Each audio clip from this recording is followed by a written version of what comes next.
சேனலின் புதுவையின் இன்றைய நிகழ்வுகள்.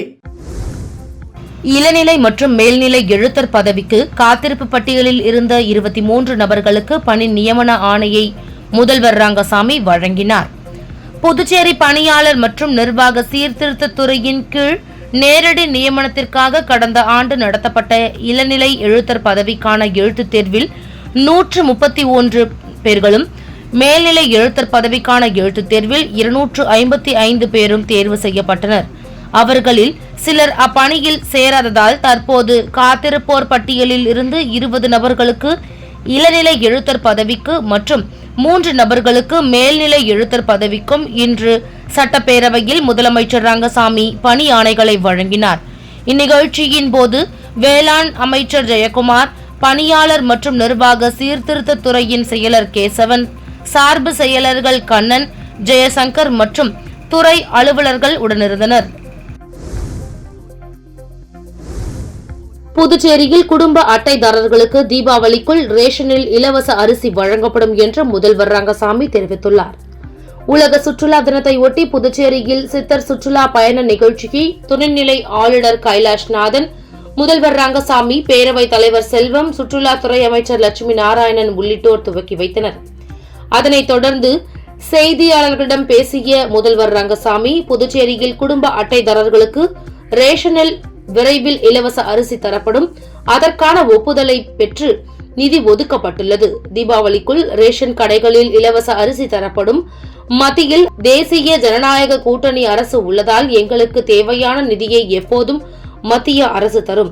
பிரதமரை எப்போது வேண்டுமானாலும் நாங்கள் சந்திப்போம். புதுச்சேரியில் கடந்த ஆண்டை விட இந்த ஆண்டு டெங்கு கட்டுக்குள் தான் உள்ளது. டெங்கு மட்டுமல்லாமல் இதர காய்ச்சல்களையும் கட்டுப்படுத்த நடவடிக்கை எடுத்துள்ளோம்.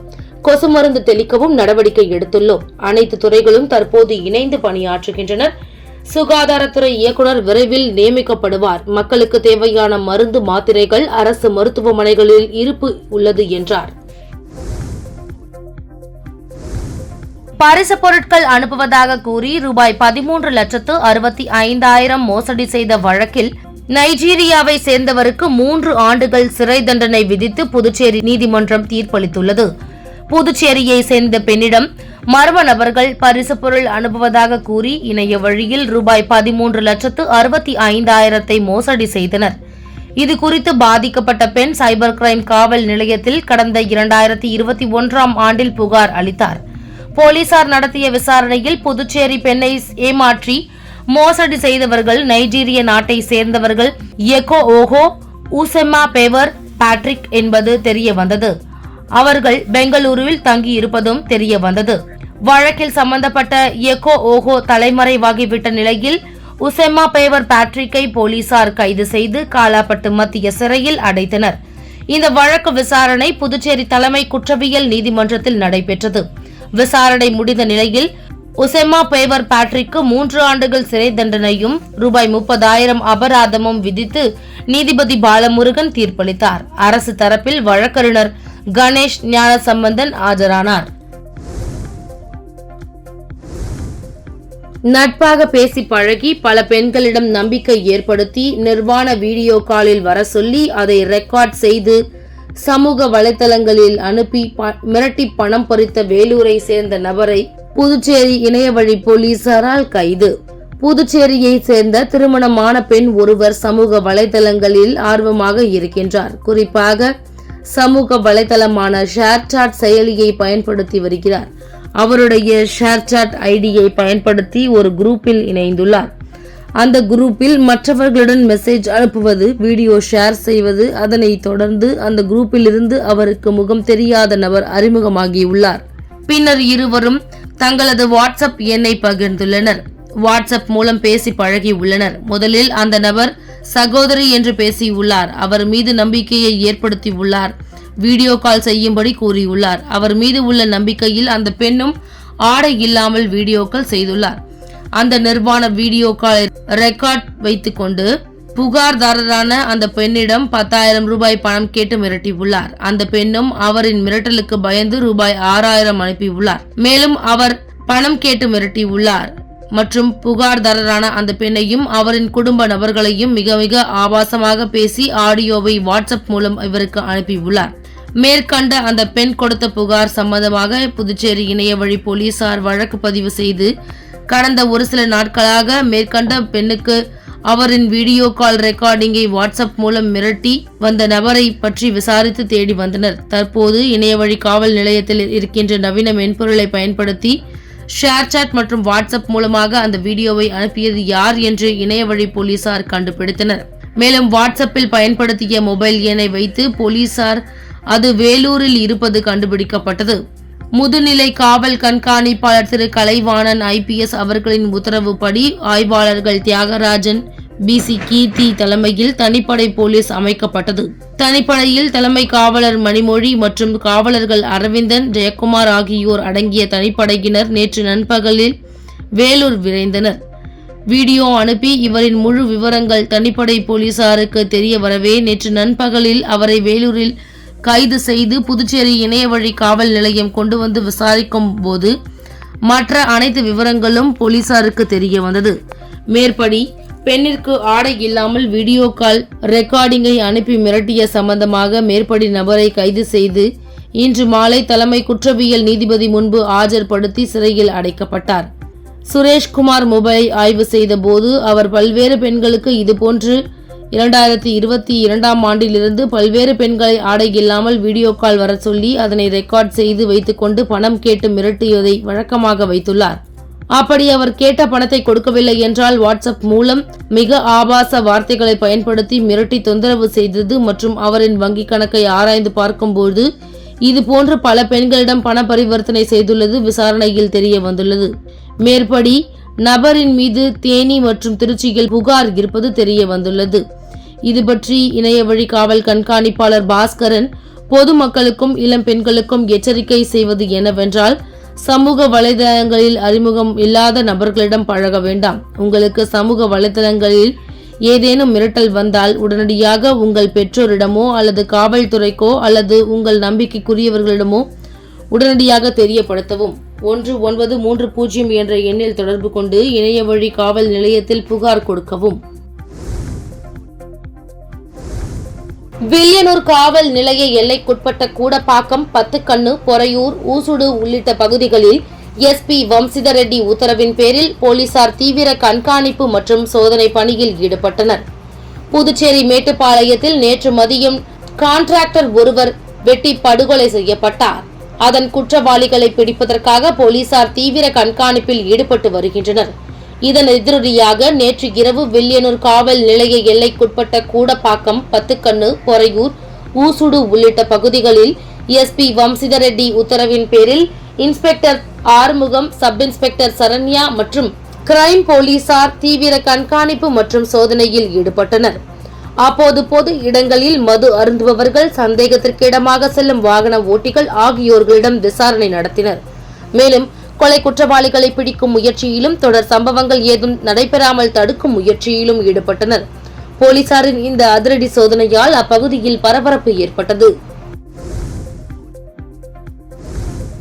புதுச்சேரியில் இந்த ஆண்டில் சைபர் கிரைம் மோசடியில் 3712 புகார்கள் பெறப்பட்டு ரூபாய் 8,81,53,179 ரூபாய் மீட்கப்பட்டுள்ளதாக சைபர் கிரைம் போலீசார் தெரிவித்துள்ளனர். புதுச்சேரியில் மீட்கப்பட்ட ரூபாய் 60 லட்சம் மதிப்பிலான செல்போன்களை சைபர் கிரைம் முதுநிலை காவல் கண்காணிப்பாளர் கலைவாணன் உரியவர்களிடம் வழங்கினார். அதனைத் தொடர்ந்து செய்தியாளர்களிடம் பேசிய அவர், புதுச்சேரியில் பெறப்பட்ட புகார்களின் அடிப்படை இந்த ஆண்டில் ஆன்லைன் மோசடி இழப்பு தொகை 35,96,146,143 ரூபாய். இதில் ரூபாய் 8,81,53,179 ரூபாய் மீட்கப்பட்டுள்ளது. பெண்களுக்கு எதிரான குற்றத்தில் 47 வழக்குகள் பதிவு செய்யப்பட்டு குற்றவாளிகள் கைது செய்யப்பட்டனர். கடந்த 3 மாதங்களில் ரூபாய் 60 லட்சம் மதிப்புள்ள 250 மொபைல்கள் மீட்கப்பட்டுள்ளன. இவை சம்பந்தப்பட்டவர்களிடம் ஒப்படைக்கப்பட்டுள்ளன. இணைய மோசடிகளில் ஈடுபட்ட 300 மொபைல் போன்கள் தடுக்கப்பட்டுள்ளன. மேலும் லாஸ்பேட்டையை சேர்ந்த கோகிலா போலி முதலீட்டு இணையதளத்தில் 18,04,556 ரூபாயை இழந்தார். இதில் 8 பேர் கைது செய்யப்பட்டு 6 சொகுசு கார்கள் பறிமுதல் செய்யப்பட்டனர் என்றார். காரைக்கால் அரசு பொது மருத்துவமனைக்கு 11.5 கோடி செலவில் புதிதாக வாங்கப்பட்ட MRI ஸ்கேன் கருவியை அமைச்சர் திருமுருகன் பார்வையிட்டு இயந்திரம் குறித்து கேட்டறிந்தார். காரைக்கால் மாவட்டத்தில் உள்ள அரசு பொது மருத்துவமனையில் அதிநவீன சிகிச்சைக்கான கருவிகள் ஏதும் இல்லாததால் காரைக்கால் மக்கள் விபத்து உள்ளிட்ட பிரச்சனைகளுக்கு தஞ்சாவூர் அல்லது புதுச்சேரியை நோக்கி செல்ல வேண்டிய சூழல் இருந்து வந்த நிலையில் இங்கு அதிநவீன ஸ்கேன் கருவிகளை நிறுவ பல்வேறு தரப்பினரும் கோரிக்கை விடுத்திருந்த நிலையில் அமெரிக்காவிலிருந்து ரூபாய் 11.5 கோடி செலவில் அதிநவீன MRI ஸ்கேன் வாங்கப்பட்டது. இதனை காரைக்கால் அரசு பொது மருத்துவமனையில் நிறுவும் பணி நடைபெற்று வருகிறது. இப்பணியை அமைச்சர் திருமுருகன் நேரில் பார்வையிட்டு MRI ஸ்கேன் இயந்திரம் குறித்து கேட்டறிந்தார். பின்னர் செய்தியாளர்களிடம் பேசிய அவர், புதுச்சேரி மற்றும் காரைக்காலுக்கு 2 MRI ஸ்கேன் இயந்திரங்கள் 23 கோடி செலவில் வாங்கப்பட உள்ளதாகவும், இதில் காரைக்காலுக்கு 11.5 கோடி எனவும், இந்த MRI ஸ்கேன் இயந்திரம் செயல்பாட்டிற்கு வர 40 நாட்கள் கால அவகாசம் தேவைப்படும் எனவும் அவர் தெரிவித்திருந்தார். பின்னர் CT ஸ்கேன், எக்ஸ்ரே மற்றும் மேமோகிராம் இயந்திரங்கள் வாங்கப்பட உள்ளதாகவும் தெரிவித்துள்ளார். ஓய்வூதியர்களுக்கு நிறுத்தி வைக்கப்பட்டுள்ள பயண சலுகைகளை மீண்டும் வழங்க வேண்டும் உள்ளிட்ட பல்வேறு கோரிக்கைகளை வலியுறுத்தி தேசிய ஓய்வூதிய சங்கங்களின் ஒருங்கிணைப்பு குழுவினர் கண்டன ஆர்ப்பாட்டத்தில் ஈடுபட்டனர். தேசிய ஓய்வூதியர் சங்கங்களின் ஒருங்கிணைப்பு குழுவினர் பல்வேறு கோரிக்கைகளை வலியுறுத்தி அண்ணா சிலை அருகே கண்டன ஆர்ப்பாட்டத்தில் ஈடுபட்டனர். ஒருங்கிணைப்பு குழு தலைவர் நடராஜன் தலைமையில் நடைபெற்ற ஆர்ப்பாட்டத்தில் பல்வேறு சங்கங்களை சேர்ந்த 50க்கும் மேற்பட்டோர் கலந்து கொண்டு தேசிய ஓய்வூதியர் சங்கங்களின் ஒருங்கிணைப்பு குழு சார்பில் 8வது ஊதிய குழுவை அமைக்க வேண்டும், ஓய்வூதியர்களுக்கு நிறுத்தி வைக்கப்பட்டுள்ள பயண சலுகைகளை மீண்டும் வழங்க வேண்டும், ஓய்வூதிய மாற்றத்தை உடனே வழங்க வேண்டும் உள்ளிட்ட பல்வேறு கோரிக்கைகளை வலியுறுத்தி கண்டன கோஷங்களை எழுப்பினர். புதுச்சேரி சேதராப்பட்டு பெரிய ஏரியை மழைக்காலத்திற்கு முன்பு தூர்வார அப்பகுதி மக்கள் அரசுக்கு கோரிக்கை விடுத்துள்ளனர். புதுவை மாநிலம் சேதராப்பட்டில் பெரிய ஏரி உள்ளது. இந்த ஏரியை சரியாக தூர்வாராததால் கடந்த 6 மாதத்திற்கு மேலாக ஆகாய தாமரை பாசிகள் வளர்ந்து ஆக்கிரமித்துள்ளன. இதனால் தண்ணீர் மாசடைந்து வருகிறது. இந்த தண்ணீரை விவசாயத்திற்கும் பொதுமக்களும் பயன்படுத்த முடியாத அளவிற்கு மிகவும் மோசமாக உள்ளது.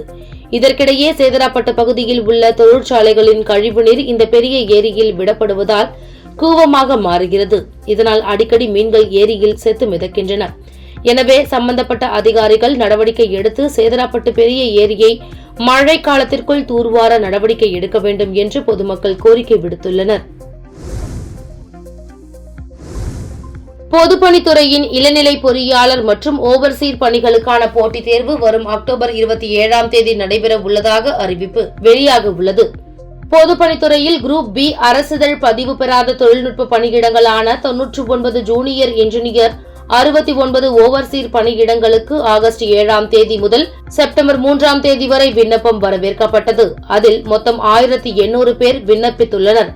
இவர்களுக்கான போட்டித் தேர்வு வரும் அக்டோபர் 27ஆம் தேதி நடக்கும் என நிர்வாக சீர்திருத்தத்துறை அறிவித்துள்ளது. இதுகுறித்து சார்பு செயலர் ஜெய்சங்கர் விடுத்துள்ள செய்திக்குறிப்பில், பொதுப்பணித்துறை ஜூனியர் இன்ஜினியர் ஓவர்சீர் பணிகளுக்கு வரும் அக்டோபர் 27ஆம் தேதி காலை 10 மணி முதல் மதியம் 12 மணி வரை முதல் தாள், மதியம் 2:30 மணி முதல் மாலை 4:30 மணி வரை 2ஆம் தாள் தேர்வு நடக்கிறது. இதற்கான ஹால் டிக்கெட்டை இணையத்தில் விரைவில் பதிவிறக்கம் செய்து கொள்ளலாம் என குறிப்பிடப்பட்டுள்ளது. அரசு மருத்துவமனையின் துப்புரவு ஊழியர்கள் திடீர் வேலை நிறுத்தம். 7 ஆண்டுகளாக பணியாற்றி வரும் ஊழியர்களை நீக்கிவிட்டு புதிய ஊழியர்களை நியமிக்க மருத்துவ நிர்வாகம் நடவடிக்கை. இதற்கு எதிர்ப்பு தெரிவித்து உள்ளிருப்பு மருத்துவ அதிகாரி அலுவலகம் முன்பு அமர்ந்து தர்ணா. புதுச்சேரி அரசு பொது மருத்துவமனையில் 7 ஆண்டுகளாய் TKT செக்யூரிட்டி சென்டர் மூலம் 92 துப்புரவு பணியாளர்கள் பணியாற்றி வந்தனர். அவர்கள் வரும் 1ஆம் தேதி முதல் ஒப்பந்தம் தீபா சயின்ஸ் என்ற நிறுவனத்திற்கு அளிக்கப்பட்டுள்ளது. இதனால் 92 ஊழியர்களுக்கு பதிலாக வரும் 1ஆம் தேதி முதல் புதிய ஊழியர்கள் நியமிக்கப்பட்டு பணியாட்கள் எடுக்கப்படுகிறார்கள். இதற்கு எதிர்ப்பு தெரிவித்து துப்புரவு ஊழியர்கள் 92 பேர் பணிகளை புறக்கணித்து அரசு மருத்துவமனைகளில் முன்பு அமர்ந்து தர்ணாவில் ஈடுபட்டு வருகின்றனர். இத்தகவல் அறிந்து சம்பவ இடத்திற்கு வந்த எதிர்க்கட்சித் தலைவர் சிவா ஊழியர்களின் கோரிக்கையை கேட்டிருந்து பின்னர் அங்கிருந்து சுகாதாரத்துறை இயக்குநர் அலுவலகம் சென்று பொறுப்பு இயக்குநர் செவ்வேல் மற்றும் மருத்துவ அதிகாரிகளிடம் ஒப்பந்த ஊழியர்கள் 7 ஆண்டுகளாக பணியாற்றி வருகிறார்கள், அவர்களை நீக்கிவிட்டு புதிதாக நியமிப்பது நியாயமல்ல என்று கடும் வாக்குவாதத்தில் ஈடுபட்டார். இது பற்றி முதலமைச்சர் ரங்கசாமியை நேரில் சந்தித்து பேசி முடிவு எடுக்கலாம் என அவர் கூறினார். இதனையடுத்து அங்கிருந்து வந்த எதிர்க்கட்சி தலைவர் சிவா போராட்டத்தில் ஈடுபட்ட ஊழியர்களை சந்தித்து முதலமைச்சருடன் பேசி உரிய நடவடிக்கை எடுப்பதாக உறுதியளித்தார். அதுவரை தங்களது போராட்டத்தை தொடர்வோம் என ஊழியர்கள் தெரிவித்து மருத்துவமனை வளாகத்தில் அமர்ந்துள்ளனர். காரைக்கால்மேடு அரசு உயர்நிலைப் பள்ளியில் நடைபெற்ற அறிவியல் கண்காட்சியில் மாணவர்கள் ஆர்வமுடன் பங்கேற்றனர். காரைக்கால் மாவட்டம் காரைக்கால்மேடு மீனவ கிராமத்தில் அமைந்துள்ள பக்கியசாமி பிள்ளை அரசு உயர்நிலைப் பள்ளியில் அறிவியல் கண்காட்சி நடைபெற்றது. இக்கண்காட்சியில் சுற்றுச்சூழல் பாதுகாப்பு, கழிவு மேலாண்மை, சந்திராயன் 3 படைத்த சாதனை, மனித உடல் மண்டலங்களின் செயல்பாடுகள் உள்ளிட்ட பல்வேறு அறிவியல் சார்ந்த மாணவர்களின் படைப்புகள் கண்காட்சிக்கு வைக்கப்பட்டிருந்தது. குறிப்பாக மாணவர் ஒருவர் செய்திருந்த நுண்ணோக்கி காண்போரை கவரும் விதமாக இருந்தது. இக்கண்காட்சியை திருவேட்டக்குடி அரசு உயர்நிலைப் பள்ளி பட்டதாரி ஆசிரியர் கோ ராஜு நடுவராக இருந்து மாணவர்களின் படைப்புகளை பார்வையிட்டார். பள்ளியின் தலைமை ஆசிரியர் கே கண்மணி தலைமையில் நடைபெற்ற இக்கண்காட்சியை அறிவியல் ஆசிரியர்கள் சுந்தரமதி மற்றும் வினோத் ஆகியோர் ஏற்பாடு செய்திருந்தனர். பள்ளி மாணவர்கள் ஆர்வத்துடன் பல்வேறு அறிவியல் படைப்புகளை காட்சிக்கு வைத்திருந்தனர். இதர மாணவர்கள் பார்வைக்கு வைக்கப்பட்டிருந்த அறிவியல் படைப்புகளை பார்வையிட்டு அதன் தொழில்நுட்பம் குறித்து கேட்டறிந்தனர். செந்தில் பாலாஜியை ஜாமீனில் விடுவித்ததற்காக பிரதமர் மோடிக்கு நன்றி சொல்லவே முதல்வர் ஸ்டாலின் டெல்லி சென்றுள்ளதாக புதுச்சேரி அதிமுக மாநில செயலாளர் அன்பழகன் குற்றம் சாட்டியுள்ளார். புதுச்சேரி அதிமுக மாநில செயலாளர் அன்பழகன் தலைமையில் செயல் வீரர்கள் கூட்டம் உப்பளத்தில் உள்ள தலைமை அலுவலகத்தில் நடைபெற்றது. கூட்டத்தில் 2026 சட்டமன்ற தேர்தலில் திமுக ஆட்சியை புறமுதுகிட்டு ஓட செய்து எடப்பாடியார் தலைமையில் ஆட்சி மலரவும், அதே நாளில் புதுச்சேரியிலும் புரட்சித் தலைவியின் புனித ஆட்சி மலர அதிமுகவினர் அனைவரும் சபதம் ஏற்க வேண்டும் என்றும், புதுச்சேரியில் ஆட்சியாளர்களின் துணையோடு கடற்கரை பகுதிகள், கோவில் நிலங்கள் உட்பட விஞ்ஞான ரீதியில் ஊழல் செய்யும் நபர்கள் மீது துணைநிலை ஆளுநர் நடவடிக்கை எடுக்க வேண்டும் உட்பட 7 தீர்மானங்கள் நிறைவேற்றப்பட்டன. தொடர்ந்து செய்தியாளர்களிடம் பேசிய அன்பழகன், ஊழல் வழக்கில் சிக்கி ஜாமீனில் வெளிவந்த விசாரணை கைதியான செந்தில் பாலாஜியை சுதந்திர போராட்ட வீரரை போல் சித்தரித்து பட்டாசு வெடித்து திமுகவினர் கொண்டாடுவது ஊழலுக்கு துணை போகின்ற இயக்கம் திமுக என்பதை காட்டுகிறது என்றார். மேலும் செந்தில் பாலாஜியை ஜாமீனில் விடுவித்ததற்காக பிரதமர் மோடிக்கு நன்றி சொல்லவே தமிழக முதல்வர் ஸ்டாலின் டெல்லி சென்றுள்ளார் என குற்றம் சாட்டியுள்ளார். உப்பளம் தொகுதி ஜெயவிலாஸ் நகர் விவேகானந்தா வீதிக்கு தார் சாலை மற்றும் வாய்க்கால் அமைக்கும் பணி திமுக உப்பளம் தொகுதி சட்டமன்ற உறுப்பினர் அனிபால் கென்னடி அவர்கள் தலைமையில் பூமி பூஜை செய்து தொடங்கி வைத்தார். புதுச்சேரி உப்பளம் தொகுதிக்கு உட்பட்ட ஜெயவிலாஸ் நகர் விவேகானந்தா வீதியில் அடிக்கடி வாய்க்கால் அடைப்பு ஏற்படுவதாகவும், சாலை சரியில்லாமல் விபத்துகள் நடந்துள்ளன என்று திமுக உப்பளம் தொகுதி சட்டமன்ற உறுப்பினர் அனிபால் கென்னடி அவர்களிடம் அப்பகுதி மக்கள் தெரியப்படுத்தி அதனை சரி செய்து தீர்வு அளிக்கும்படி கேட்டுக்கொண்டார். இதனை ஏற்றுக்கொண்ட சட்டமன்ற உறுப்பினர் அவர்கள் சட்டமன்ற உறுப்பினர் தொகுதி மேம்பாட்டு நிதியின் கீழ் ஒப்பந்த தொகை ரூபாய் 8,89,850 செலவில் அந்த வீதிக்கு கழிவுநீர் வாய்க்கால் மற்றும் தார் சாலை அமைக்கும் பணிக்கான பூமி பூஜை உப்பளம் தொகுதி சட்டமன்ற உறுப்பினர் அனிபால் கென்னடி அவர்கள் தலைமை தாங்கி தொடங்கி வைத்தார். இதில் நகராட்சி ஆணையர் கந்தசாமி, செயற்பொறியாளர் சிவபாலன், உதவி பொறியாளர் யுவராஜ், இளநிலை பொறியாளர் சண்முகம், திமுக தொகுதி செயலாளர் சக்திவேல், முன்னாள் தொகுதி அவைத்தலைவர் ரவி, துணை செயலாளர் நிசார், காங்கிரஸ் செயற்குழு உறுப்பினர் ராஜ்குமார், திமுக கிளை செயலாளர்கள் செல்வம், காலப்பன், இருதயராஜ், விநாயகமூர்த்தி, மாயவன், ராகேஷ், மகளிர் அணி ஜோஸ்லின், கழக சகோதரர்கள் மோரிஸ், ரகுமான் ஆகியோர் உடனிருந்தனர். ஊசுடு சட்டமன்ற தொகுதிக்கு உட்பட்ட சேந்தனத்தம்பேட் பகுதியில் ரூபாய் 17,80,000 மதிப்பில் சிமெண்ட் சாலை அமைக்கும் பணியினை அமைச்சர் சாய் ஜே சரவணன்குமார் பூஜை செய்து தொடங்கி வைத்தார். ஊசுடு சட்டமன்ற தொகுதிக்கு உட்பட்ட சேந்தனத்தம்பேட் பகுதியில் சுமார் 150 மீட்டர் நீளத்திற்கு சிமெண்ட் சாலை அமைப்பதற்கான பூமி பூஜை ரூபாய் 17,80,000 மதிப்பீட்டில் ஆதி திராவிடர் நலத்துறை மூலம் நிதி உதவி பெற்று பாட்கோ மூலம் அரசாணை பெற்று அதற்கான பூமி பூஜை விழா நடைபெற்றது. இதில் தொகுதி சட்டமன்ற உறுப்பினரும் ஆதி திராவிடர் நலத்துறை அமைச்சருமான சரவணன்குமார் கலந்து கொண்டு பூமி பூஜை செய்து பணியினை தொடங்கி வைத்தார். இந்நிகழ்ச்சியில் ஆதி திராவிடர் நலத்துறை இயக்குநர் இளங்கோவன், பாட்கோ மேலாண் இயக்குநர் சிவகுமார், உதவி பொறியாளர் பக்தவச்சலம், இளநிலை பொறியாளர் முகுந்தன், ஊசுடு தொகுதி பாஜக ஒருங்கிணைப்பாளர் சாய் தியாகராஜன் உட்பட பலர் கலந்து கொண்டனர். புதுச்சேரியில் மறைந்த அதிமுக முன்னாள் அவைத்தலைவர் பாண்டுரங்கன் பிறந்த நாள் விழாவில் பொருளாளர் ரவி பாண்டுரங்கன் தலைமையில் ஏழை எளிய மாணவர்கள் மக்களுக்கு சைக்கிள் உள்ளிட்ட நலத்திட்ட உதவிகளை மாநில செயலாளர் அன்பழகன் வழங்கினார். புதுச்சேரி அதிமுக முன்னாள் அவைத்தலைவர் மறைந்த பாண்டுரங்கன் பிறந்தநாள் விழா அரியாங்குப்பம் சட்டமன்ற தொகுதி பிரம்மன் சிலை அருகில் நடைபெற்றது. மாநில கழக பொருளாளர் ரவி பாண்டுரங்கன் தலைமையில் நடைபெற்ற விழாவில் சிறப்பு விருந்தினராக கலந்து கொண்ட மாநில கழக செயலாளர் அன்பழகன், அம்மா பேரவை செயலாளரும் முதலியார்பேட்டை தொகுதி முன்னாள் சட்டமன்ற உறுப்பினருமான பாஸ்கர் ஆகியோர் கலந்து கொண்டு ஏழை எளிய மாணவர்களுக்கு விலை மதிக்கத்தக்க 5 சைக்கிள்களும், ஏழை சலவை தொழிலாளி 3 பேருக்கு சலவை பெட்டியும் மற்றும் ஏழை எளியவருக்கு 3 தையல் மெஷின் மற்றும் 50க்கும் மேற்பட்ட மாணவர்களுக்கு டிஜிட்டல் கை கடிகாரம் மற்றும் 300க்கும் மேற்பட்ட பொதுமக்களுக்கு சேலையும் வழங்கப்பட்டது. மேலும் தொகுதி கழக நிர்வாகிகளுக்கும் அதிமுக உரிமை உறுப்பினர் கார்டு வழங்கப்பட்டது.